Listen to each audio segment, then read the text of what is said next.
ہمارے معاشرے کا ایک اہم پلر اور اس میں دراڑیں پڑتی چلی جا رہی ہیں اور اس میں ایسے کریک آ رہے ہیں جو کہ معاشرے کا سارا سکون برباد کر رہے ہیں، اور اس کا کوز کیا ہے؟ وہ جناب ہے ڈیورس۔ السلام علیکم ایوری ون، کیسے ہیں آپ سب؟ آئی ہوپ کہ آپ سب ہوں گے ٹھیک ٹھاک۔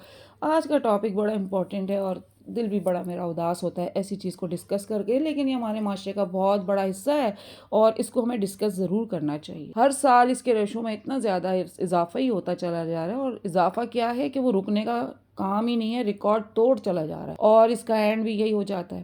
ریسرچ کی طرف اگر جائیں تو یو کے یو ایس اے میں تو ہو ہی رہی ہوتی ہیں اس کے اوپر، اور ویسٹرن یونیورسٹیز میں خاص طور پہ ایسی ساری ریسرچ سامنے آ رہی ہوتی ہیں، اور اگر دیکھتے ہیں تو 50% شادیوں کا اختتام ڈیورس کی صورت میں ہی ہو رہا ہوتا ہے۔ ہر چیز کی ویکسین ہے لیکن اس بیماری کی ویکسین کوئی نہیں ہے، اور یہ 50% عوام کو تباہ کر رہی ہے۔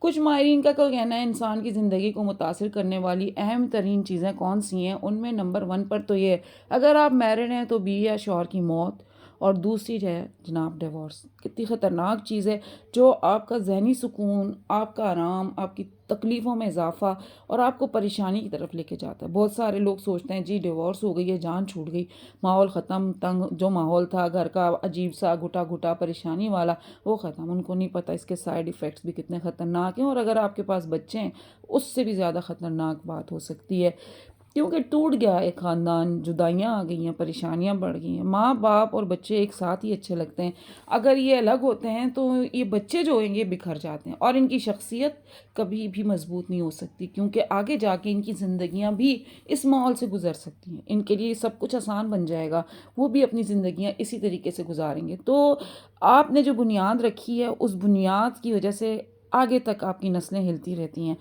تو امپورٹنس نہیں رہتی نا جس چیز کی۔ تو جب امپورٹنس ختم ہو جائے گی تو پھر کوئی اس بات کی کیا پرواہ کرے گا کہ شادی ہے نہیں ہے، رہی نہیں رہی، طلاق ہوئی نہیں ہوئی، آپ نے ساتھ دیا نہیں دیا، انڈرسٹینڈ کیا ایک دوسرے کو نہیں کیا، معاف کیا یا نہیں کیا۔ سب سے بڑی چیز معاف کرنا ہے۔ صحابیات کی زندگی اگر ہم دیکھ رہے ہیں، بہت سارے ہم لوگ، میں کہتی ہوں وہاں پہ تو ہمیں ایسی ایسی چیزیں بھی نظر آئی ہیں جنہوں نے کتنا صبر کیا، صبر کے ساتھ انہوں نے زندگی گزاری۔ آج کا وہ دور جو ہے نا صبر سے بہت دور ہو چکا ہے۔ آج وہ دور ہے کہ نفسا نفسی کا عالم ہے۔ آپ نے آج اپنی کمپلین کسی سے کی اور آپ کو 100 قسم کے مشورے آنے شروع ہو گئے، اور اس میں اپنے آپ کو دوسرے بڑا پازیٹیو بتائیں گے، بڑا اچھا دکھائیں گے، جھوٹا بھی دکھائیں گے، اور مطلب وہ یہی دکھائیں گے کتنا گولڈن گولڈن ہے سب کچھ، اور تم کتنی مصیبت میں ہو۔ اور آپ کی اگر یہ احساس کمتری بڑھتی چلی گئی تو آپ جلد سے جلد ان لوگوں کے ہاتھ چڑھ جائیں گے، اور آپ اپنے گھر کو، اپنی اس خوشیوں کے محور کو جس کو آپ نے سنبھالنا تھا، بنانا تھا، دکھانا تھا، وہ سب آپ تباہ کر لیتے ہیں۔ یہ تو میری اپنی سوچ ہے، اپنی بات ہے، میں کہتی ہوں ضرور آپ سے شیئر کروں۔ گھر بنانا 2 بندوں کا کام ہوتا ہے، ایک اکیلا بندہ گھر نہیں بنا سکتا، اور اس گھر کو چلانا، اس گھر کے ساتھ رہ کے اس گھر کے مکینوں کو لے کے چلنا، یہ بھی ایک بہت بڑی ٹریننگ کا طریقہ کار ہوتا ہے۔ اصل میں بات یہ ہوتی ہے ہماری ٹریننگ ہی اس بنیادوں پر نہیں کی جاتی۔ بچانے کا تو سوال ہی نہیں ہے، میں کیوں بچاؤں، میں کیوں کروں، میں نہیں کرنا ہے کیا سب کچھ؟ کیا یہ میرا ہی کام ہے؟ کیا میں ہی تکلیفیں برداشت کروں؟ کیا میں ہی صبر کروں؟ اس میں ایک عورت کا مسئلہ نہیں ہوتا، یہ دونوں بندوں کا مسئلہ ہے۔ 2 بندے جب مل کے ایک زندگی کے ابتدا کر رہے ہوتے ہیں نا، ان کو زندگی کو دونوں نے مل کے پھر آگے تک لے جانا ہوتا ہے۔ شادی سے پہلے تو آپ کو پتہ ہی نہیں ہوتا کہ اس بندے میں کیا خوبیاں خامیاں ہیں، 1 2 4 6 ملاقاتوں میں کہاں پتہ چلتا ہے، اور جب بھی کوئی کسی سے ملتا ہے تو وہ تو بڑا اچھے طریقے سے ہی ملے گا۔ آپ کیسے جج کر سکتے ہیں؟ جج تو جب کرتے ہیں نا جب آپ ساتھ رہ رہے ہوتے ہیں، جب آپ کو پتہ چلتا ہے اس بندے میں تو یہی مسئلے ہیں، اور وہ بھی آپ کو پہچان رہا ہوتا ہے کہ یار آپ کے ساتھ بھی اتنے پرابلم ہیں۔ اچھا، اب دونوں ایک دوسرے کے جب پرابلم پہچاننا شروع کرتے ہیں نا، تو بس انہوں نے وہیں سے ایک دوسرے کو تانے دینے شروع کر دینے، ایک دوسرے کے اوپر وہ زبردست جنگ کا آغاز شروع کرتے ہیں کہ کوئی اس جنگ کو روک نہیں سکتا۔ شادی میں 2 خاندان تو ہوتے ہی ہوتے ہیں، لیکن شادی اصل میں 2 بندوں کی ہوتی ہے۔ ان 2 بندوں نے اگر اس چیز کو سمجھ لیا، وہ زندگی کو کامیاب کر کے نکل جائیں گے۔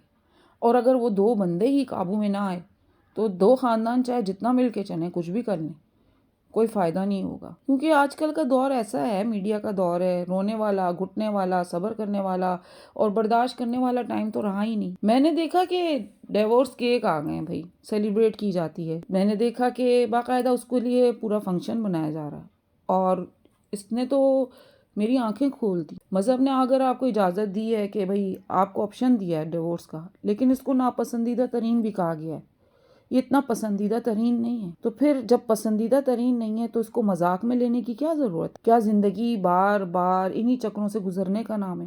ایک شادی، دوسری شادی، تیسری شادی، چوتھی شادی. کیا عورت کے لیے یہ ساری چیزیں آسان ہیں؟ میرے خیال میں تو ناممکن ہے. عورت کی بڑی کوشش ہوتی ہے وہ کسی طریقے سے اس گھر کو بچائے، کچھ بھی کر لے، محنت کر لے، لیکن ہوتا کیا ہے کہ اس کو یہ سمجھ نہیں آتی اس کے ارد گرد جو لوگ ہیں کون اس کو بچانے کے چکر میں اور کون اس کو برباد کرنے کے چکر میں لگ گئے ہیں.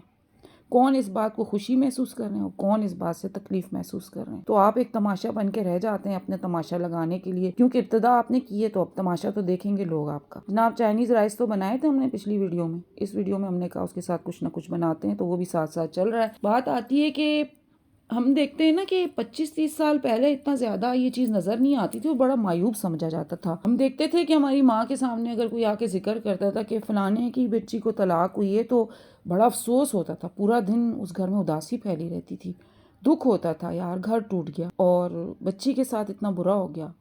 میرے خیال میں بچی کے ساتھ ہی نہیں ہوتا، اس بچے کے ساتھ بھی ہو رہا ہوتا ہے جو اس کا شوہر ہوتا ہے.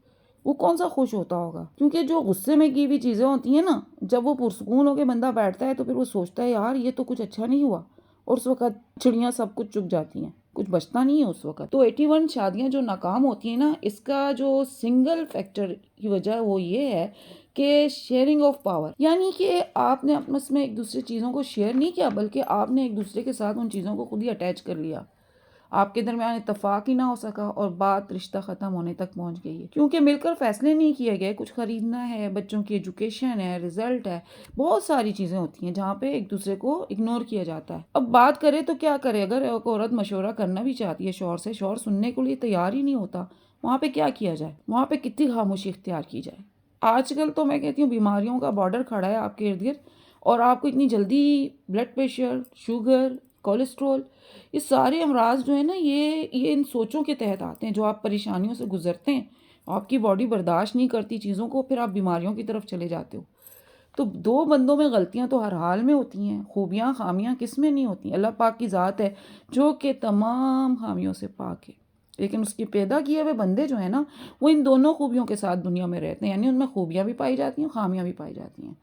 اب اگر فیصلہ کرنا ہے تو یہاں پہ دو بندے جو ہوتے ہیں وہ اگر ایک دوسرے کو خوبیوں خامیوں کے ساتھ برداشت کر سکتے ہیں، صبر کر سکتے ہیں، تو ان کی زندگی تو گزر جائے گی. لیکن اگر یہ سب نہیں ہے تو امیدیں لگانا بیکار ہے، اور شادی ختم ہونے کی بڑی وجہ بھی یہی بن جاتی ہے. تو ایک دوسرے کو ایڈجسٹ کرنے کے لیے ٹائم دینا ہوتا ہے، اپنے بارے میں آہستہ آہستہ دوسرے کو بتائیں، وہ انڈرسٹینڈ کرے. ایک دم سے سب نہیں ہوتا. دو ان نون لوگوں کا ایک دوسرے کے ساتھ زندگی سٹارٹ کرنا، اس کو کامیاب کرنا ایک بہت بڑی کامیابی بن چکی ہے. اپنے مسائل ہر جگہ کھڑے ہو کے ڈسکس نہ کریں، یہ بہت بڑی چیز ہے، کیونکہ سننے والے تو آپ کو سب ہوں گے لیکن آپ کے مسئلے کے حل کرنے والا کوئی بھی آپ کو نظر نہیں آئے گا، اور اس وقت آپ اکیلے کھڑے ہوں گے کہ آپ کے ساتھ یہ ہو کیا گیا. تو اپنی زندگی کو مذاق نہ سمجھیں، کوشش کریں اپنی زندگی کو اچھے سے گزاریں. شادی سے پہلے ٹھیک ہے ہمارا مذہب اس چیز کی اجازت تو دیتا ہے، آپ ایک دوسرے کو ذرا یہ بتا ہی دیا کریں آپ ایسے بندے ہیں، اور وہ بتا دے میں ایسا بندہ ہوں، تاکہ آپ کو لیول پتہ چل جائے آپ کس کے ساتھ زندگی گزارنے چلیں. انشاءاللہ زندگی بڑی اچھی گزرے گی. آئی ہوپ آپ کو میری آج کی ویڈیو پسند آئی ہوگی. ویڈیو پسند آئے لائک شیئر اینڈ سبسکرائب کریں اور دیں مجھے اجازت. ملتی ہوں آپ کے ساتھ نیکسٹ ویڈیو میں. ٹل دین فی امان اللہ.